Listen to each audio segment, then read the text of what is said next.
kumpleto mo, Panginoon. Salamat sa umagang ito. Patuloy mong ipinamalas sa amin, Panginoon, yung kabutihan mo.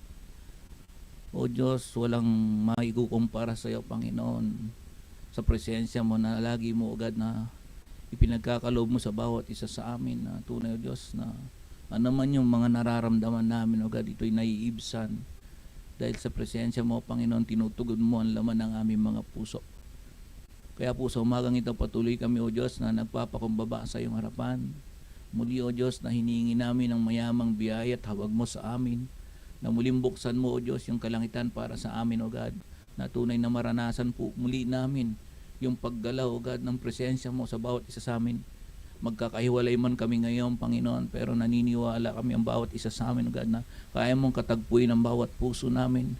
At higit sa lahat, Panginoon, patuloy na i-sustain, O God, yung mga bagay na nais namin, O God, na makuha, Panginoon, at ihandog sa amin, Panginoon, na yung revelasyon na nagmumula sa iyo. I pray, O God, let your Spirit will be upon us. Speak to us, open our spiritual ears, spiritual mind, and even especially our spiritual heart. Panginoon, na tunay, O Diyos, sa umagang ito, pagpapalain kami ng iyong mga salita. Kaya sa oras pong ito, ikaw po ang maitaas, ikaw po ang maluwalhati. As we study your word, God, let your name be lifted up, O God. At higit sa lahat, Panginoon, patuloy ang pagkilos ng banal mong Espiritu ay tunay na mapasa aming lahat. Ito po ang aking dalangin sa pangalan ni Jesus. Amen and Amen. Isa pong mapagpalang umaga po sa lahat at ito po ang unang Friday ng month of August. Tayo po makibukas sa ating mga Biblia sa 1 Kings chapter 17 verse 7 to 24. Ito po ay medyo mahaba-haba pero bear with me. Sabi po sa 1 Kings chapter 17 verse 7 to 24, sometime later the brook dried up because there had been no rain in the land. Then the word of the Lord came to him, go at once in Serephat, in region of Sidon, and stay there. I have directed a widow there to supply you with food. So he went to Serephat. When he came to the town gate, a widow was there gathering sticks. He called to her and asked, would you bring me a little water in a jar so I may have a drink? As she was going to get it, he called, and bring me, please, a piece of bread. As surely as the Lord your God lives, she replied, I don't have any bread, only a handful of flour and a jar and a little olive oil in a jug. I am gathering a few sticks to take home and make a meal for myself and my son, that we may eat in it and die. Elijah said to her, don't be afraid, go home and do as you have said, but first make a small loaf of bread for me from what you have and bring it to me, and then make something for yourself and your son. For this is what the Lord, the God of Israel, said, the jar of flour will not be used up, and the jug of oil would not run dry until the day the Lord sends rain on the land. She went away and did as Elijah had told her. So there was food every day for Elijah and for the woman and her family. For the jar of flour was not used up, the jug and oil did not run dry, and keeping with the word of the Lord spoken by Elijah. Some time later, the son of the woman who owned the house became ill. He grew worse and worse and finally stopped breathing. She said, Elijah, what do you have against me, man of God? Did you come to remind me and my sin and kill my son? Give me your son, Elijah replied. He took him from her arms, carried him to the upper room where he was staying, and laid him on his bed. Then he cried out to the Lord, Lord my God, have you brought tragedy even on this widow I am staying with, by causing her son died? Then he stretched himself out on the void 3 times and cried out for the Lord, Lord my God, let this boy life return to him. The Lord heard Elijah's cry, and the boy life returned to him, and he lived. Elijah picked up the child and carried him down from the room into the house. He gave him to his mother and said, look, your son is alive. Then the woman said to Elijah, now I know that you are a man of God, and that the word of the Lord from your mouth is the truth. Pagpalain po ang salita ng Panginoon sa kanyang pagkakabasa. alam na halos lahat po sa atin ay madalas na nagagamit ng storyang ito, and it is a powerful story at madalas it's about the provision. It's about kung paano magpala ang Panginoon sa mga taong gusto niyang pagpalain. But at this moment, I want to share something about yung ibinigay ng Lord. Pinamagatan ko po itong the intimate relationship with God will reveal who God is. An intimate relationship with God will reveal who God is. Ito po yung titingnan natin. Kaya ako po sinabing intimate. The word intimate, it was meaning it's close or closely acquainted. Meaning very masyadong alam mo, familiarity. Familiarity meaning kilala mo. At kilala mo siya. At very close kayo. The same as husband and wife, na kilala niyo ang bawat isa. And most of the time, alam mo yung weakness niya, alam mo yung mga bagay na minsan naiinis ka dahil pag natutulog ka, nag-snore. So, but at that moment, alam mo at kilala mo. Meaning, you are very close and you have a relationship with her or with him na talagang very intact. So, meaning, very close. And even kaya po nasabi ko to kasi I was amazed bakit ganun na lamang yung closeness ng Panginoon kay Elijah.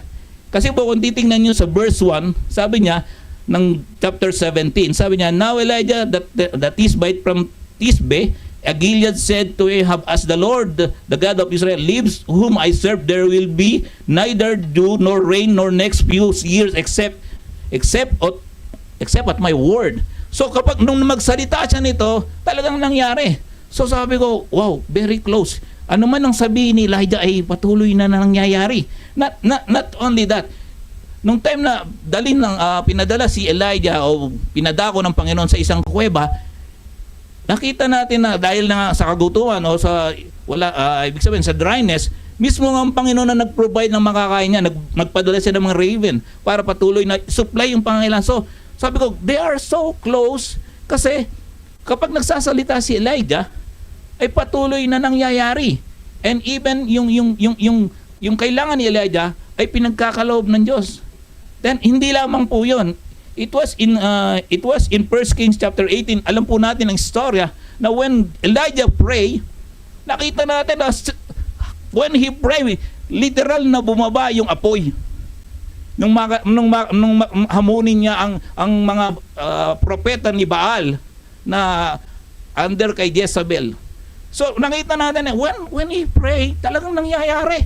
So yung kapangyarihan ng Diyos ay talagang lumalabas. And the best thing, itong nakalagay sa 2 Kings chapter 2 verse 11. Ang nakalagay sa 2 Kings chapter 2 verse 11, ito yon. As they were walking along and talking together, suddenly a chariot of fire and horses of fire appeared and separated the two of them. And Elijah went up to heaven in a whirlwind.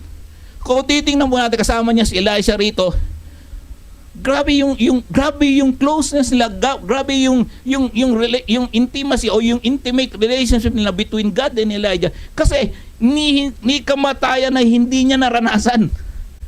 So sabi ko, Lord, grabe yung closeness ni Elijah sa iyo. Kasi even hindi mo pinaranas yung kamatayan, pagkos kinuha mo siya ng buhay.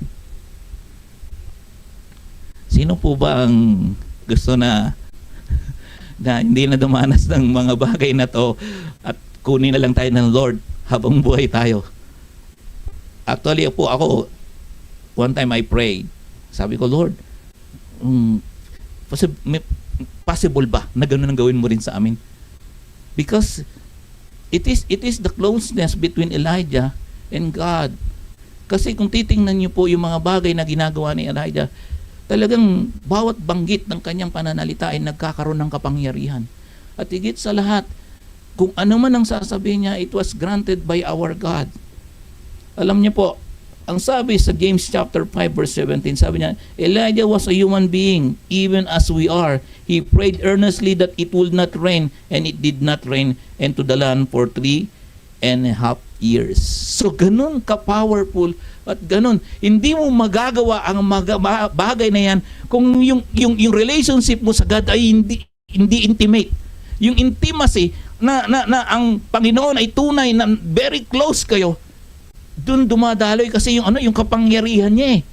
Kasi kung ano yung tibok ng puso ng Diyos, yun din ang tibok mo. Kung anong gusto ng Diyos, yun din ang gusto mo. Kung anong ayaw ng Diyos, yun ang ayaw mo. So, yun yung mga salita na tunay na kumisang makikita natin. At makikita natin sa buhay ni Elijah na kung anong sabihin ng Diyos nangyayari at higit sa lahat, patuloy na yung paggabay ng Diyos ay nasa kanya. Let me give you a first point. An intimate relationship with God, okay, declares the authority of God. So po sa binasa natin sa 1 Kings chapter 17 verse 12, kuya pakilagay nga po. Chapter 12. Apo, verse 12.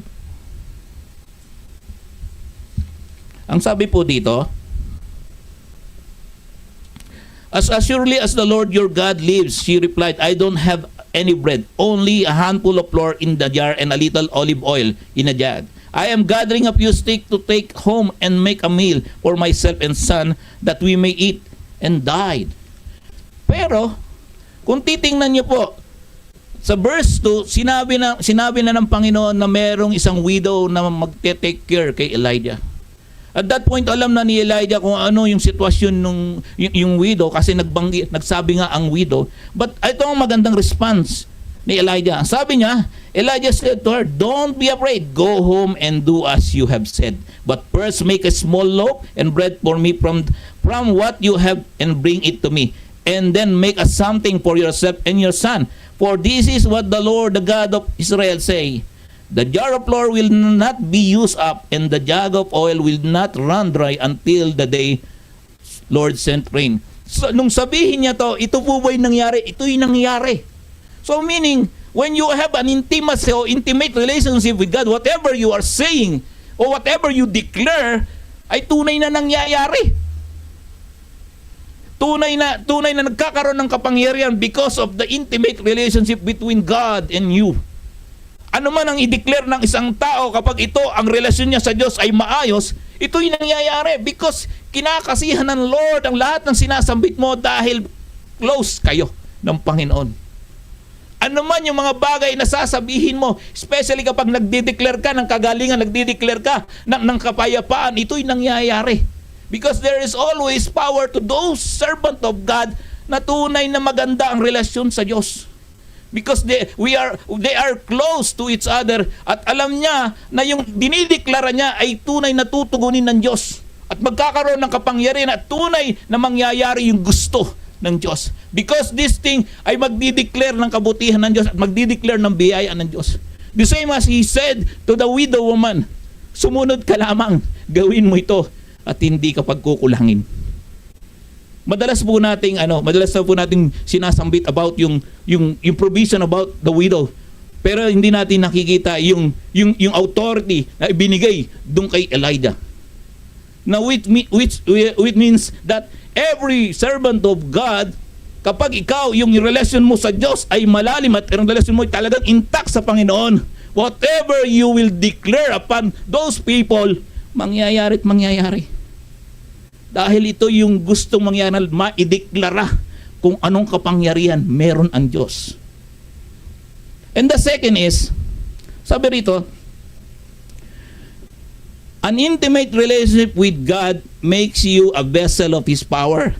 Kung nabasa po natin sa verse 17 kanina, verse 17, 19 to 20, 22, ito yung time na nagtanong na ang widow kasi dumating sa punto, okay? Dumating sa punto na namatay yung kanyang anak. At sinisisi niya si Elijah, ikaw ba'y pumunta rito para kami husgahan sa aming mga kasalanan? Alam niyo po, ano ba tingin sa atin ng mga tao kapag nasa labas tayo? Kapag mayroong mga bagay na nakikita sa atin. O meron bang nagagawa tayo na isusumbat sa atin na yan ba yung Diyos mo? pumunta ka ba rito para kami ay tunay na mahirapan at makita namin na kami ay tunay na hindi katanggap-tanggap. Alam niyo po, naramdaman ni Elijah at that time kung anong nararamdaman nung widow na yon.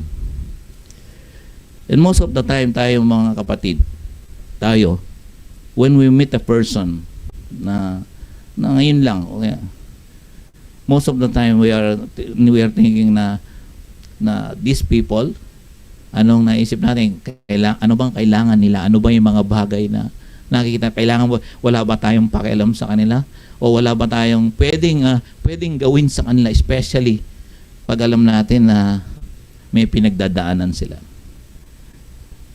This time, hinamon mismo ng widow na yung bagay na nangyayari sa kanyang anak, ito ba ay sukli nung ginawa niya doon sa taong yon o kay Elijah. But one thing we know at that time, kung babasahin natin yung verse, apektado si Elijah and he cried to God. Without the intimate relationship with God, do we think na mabubuhay yung bata? Alam niyo po, it is our God who owns our life. At anumang bagay na pwede niyang gawin ay pwede niyang ipadaloy sa mga lingkod niya. But the question is, we are worthy pa tayo para madaluyan nung vessel ng kapangyarihan ng Diyos sa atin. Kasi if our relationship with God ay the word, sorry for this word, pawendang-wendang o kaya pakida-kida, then when you encounter something at makikita mo na kaya mo, pwede bang mangyari na, Lord, padali mo ngayon. Ito yung mga tao na kapag may kailangan, doon lang sila nakakaalam na, Lord, I need your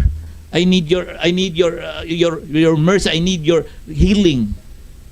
Mga kapatid, as a servant of God, we are a vessel of the power of God. Being a vessel of God, it must be, yung relationship natin sa Lord, it must be intact and it was been intimate. Kasi mararamdaman natin kapag tayo ay nananalangin at humihingi sa Panginoon, tayo mismo nakakaalam nito. Because minsan sumasablay tayo because even our relationship with God ay hindi ganun ka-intact. Then we are asking about miracles that comes from God na tunay na medyo mabigat. Alam niyo po si Elijah at that time, alam niya yung sitwasyon ng widows o yung widow. At alam niya kung gano'ng kamahal niya yung bata at yung anak niya. At masakit sa isang ina na makita yung kanyang anak na tunay na mawawala. Pero at that time, naramdaman ni Elijah yung nangyayari. Naramdaman niya kung anong meron yung widow na yan. That's why when he asked God, nakita niya at mismong sa mata niya at mata ng kanyang ina ay tunay na nabuhay yung bata. Without the intimacy or without the intimate relationship with God, it will not come. It will not come. Kung titingnan po natin, napakalapit ni Elijah, not only this time na makikita natin sa istorya niya, when he prayed, nangyayari. At kaya nangyayari dahil yung relasyon niya sa Diyos ay malalim at talagang intact sa Panginoon. At higit sa lahat, nararamdaman niya yung pagkilos ng Diyos sa buhay niya. Alam niyo po, may mga bagay po sa ating mga Kristiyano na minsan yun ang hinahanap ng Diyos. Minsan yun yung mga bagay na gusto mong ibigay ng Lord, ipulblas ng Lord yung mga bagay na gusto niyang iparana sa atin. But the problem is, it's about us. Gusto man niyang ipagkaloob sa atin kung yung relasyon naman natin sa Diyos ay hindi ganun ka-intact sa Kanya. Paano dadalo yung mga bagay na yon? Ang pinupunto lang po dito ay walang bagay ang hindi kayang gawin when our relationship with God is intact. Yung very close. Kasi kung titingnan niyo po rito sa historyang ito, lahat ay mirakulo. Lahat ay essential na yung pagkain ng mga tao, pagkain ng widow ay na-provide. Even ang buhay ng isang tao ay muling isinoli ng Diyos. So meaning, yun ang gusto mangyari ng Lord eh. If we think ba na kay Elijah lang pwedeng mangyari yun? No, we have a living God. As long na nakikita ng Lord na yung ating relasyon ay maayos sa Diyos, all things are possible to Him. At kaya niyang maging vessel tayo. Maging vessel tayo nung kapangyarihan niya at tunay na mahayag. Kaya nga po gusto niya mangyari yun kasi upang mahayag ang katotohanan na which is papasok tayo sa letter C. An intimate relationship with God reveals the true identity of a servant of God. Dahil sa pagkilos ng Diyos sa buhay ni Elijah, sa verse 24, sabi ng babae, then the woman said to Elijah, now I know that you are a man of God, and that the word of the Lord from your mouth is truth. So ibig sabihin, when God revealed to ourselves, or to reveal to a servant of God, na tunay na nagiging vessel siya ng kapangyarihan ng Diyos, napapatunayan at nangyayari yung gustong mangyari ng Diyos na mahayag yung kabutihan, mahayag kung sino siya. At yun ay nakita sa buhay ng widow na mismong siya nagsabi na ikaw ay tunay na servant ng God, ikaw ay isang lingkod ng Diyos. Ito yung mga bagay na kung walang intimate relationship with God, ay patuloy na hindi makikita kung sino tayo. Ang identity po natin ay patuloy na yun ang gustong makita ng Lord, yung tunay na identity natin. We are the servant of God. And those people surround us, they must see yung nagligtas sa atin.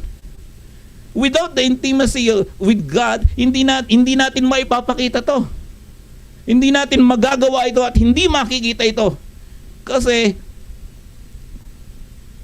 kida-kida tayo. Mga kapatid, there are a lot of things. Kung titingnan, pag-aaralan yung buhay ni Elijah, at makikita natin kung paano kumilos yung kapangyarihan ng Diyos sa buhay niya. Makikita natin kung paano siya gumalaw sa buhay niya. Sa isang pananalita lamang ni Elijah nangyayari ang lahat because kinakasihan nito ng kapangyarihan ng Diyos. Even yung buhay ng isang tao, tunay na dininig ng Diyos at ito'y ibinalik sa bata. Alam niyo po, in John chapter 14 verse 21, ang sabi po rito, sa Amplified Version ko po siya kukunin, sabi niya, the person who has my commandments and keeps them is the one who really loves me. And whoever really loves me will be loved by my Father. And I will love him and reveal myself to him. I will make myself real to him. Napakaganda po ng verse na yun. Kung titingnan natin yan, yung istorya ni Elijah is about in the Old Testament. But in New Testament, mismo ang Panginoong Diyos o ang Panginoong Jesus ang nagsasabi rito. Nagsasabi na kung ano ang pwedeng mangyari. When we in love with our God, when we are in love with our God, tayo mamahalin ng ating amang nasa langit. Okay? Habang minamahal tayo ng ating amang nasa langit, patuloy na i-reveal niya kung sino siya sa buhay natin. At patuloy, hindi lamang i-reveal, kundi, ang sabi niya rito, papatunayan niya ay siya'y totoo sa buhay natin. What it means? Ano yung ibig sabihin? Those things na nangyayari sa buhay ni Elijah at that time, it can be happen to us. Pwedeng mangyari sa atin ito. Because sabi niya rito, if we love, okay? If we obey His commandments and we love God, ay patuloy na ipapakita niya kung sino siya. Yung bang ipapakita niya kung sino siya, it's only a one aspect of our life. No, it is all. O ibig sabihin, yung buong aspeto ng buhay natin, patuloy siyang magpapahayag. Ano man yung sitwasyon, ano man yung mga bagay na pwede na ibigay sa atin ng Diyos, ipagkakalob, especially kapag alam niya na kailangan natin. Ito yung mga bagay na hindi na tayo pinahirapan ng Diyos, kundi maging intact ka lang sa Kanya. Yung relasyon mo lang ay ayusin mo sa Diyos, at higit sa lahat, yung intimate relationship mo sa Diyos ay patuloy na lumalalim. At doon mo makikita na in love ka sa Panginoon. At higit sa lahat, patuloy mo, kapag in love ka sa Panginoon, you always obey the commands of God. At habang ito'y sinusunod mo, nagkakaroon ng katugunan ng lahat ng pinagdadaanan, lahat ng bagay na tunay sa buhay mo. Because the Bible says, sa binasa natin, I will make myself real to Him. Alam natin na ang Panginoong Yesus ang kakumpletuhan ng lahat sa buhay natin. Siya ang pinaka-source ng lahat na kailangan natin, especially yung buhay natin ngayon. I hope and I pray, mga kapatid, kaya ako po ipinamatang ito na an intimate relationship with God will reveal who God is, because that is the only way tayo makakasurvive. If we have this kind of relationship with God, all things are possible. Hindi ka mag-aagam-agam, hindi ka mangangamba, hindi ka mamumroblema sa provision mo, hindi ka mamumroblema sa kalusugan mo. Sabi nga nung awit kanina, siya lang ang sapat na para sa atin. Siya lang ang tunay na kailangan natin sa buhay. Hindi ang mundo. Kung papansinin niyo po ngayon, marami tayong napapanood. And a lot of people na talagang napapariwara because they are saying something about our God. Kaya anong pinaka bottom line po nito? Para hindi tayo maapektuhan ng paligiran. We must become deep sa relasyon natin sa Diyos. Kung kaya ni Elijah na tunay na manalangin ng mga ganong bagay na imposible, ang Diyos lang ang makagagawa nito. The same as we are. Because there is a living God na pinaglilingkuran niya noon, siya pa rin ang Diyos ngayon at magpakailanman. Anuman ang ating hingin sa Diyos, kung maayos yung relasyon natin sa Diyos, ito'y mangyayari. Dahil ito'y pangyayari ng Diyos, dahil yun ang gusto niya mangyari, mahayag kung sino siya sa buhay natin. And I hope at this morning, hindi na tayo maglalaro o hindi na tayo mamamasyal bilang isang mga Kristiyano, mamamasyal sa ating spiritual life. Kundi asikasuhin natin yung na mas lumalim pa, at higit sa lahat, mas lalo pa nating mahalin ng Diyos. At mas lalo pa na tunay na maramdaman ng Diyos na iniibig natin siya. Because that is the only way para magkaroon tayo ng intimate relationship with God. Tayo po'y sumandaling yumukot manalangin.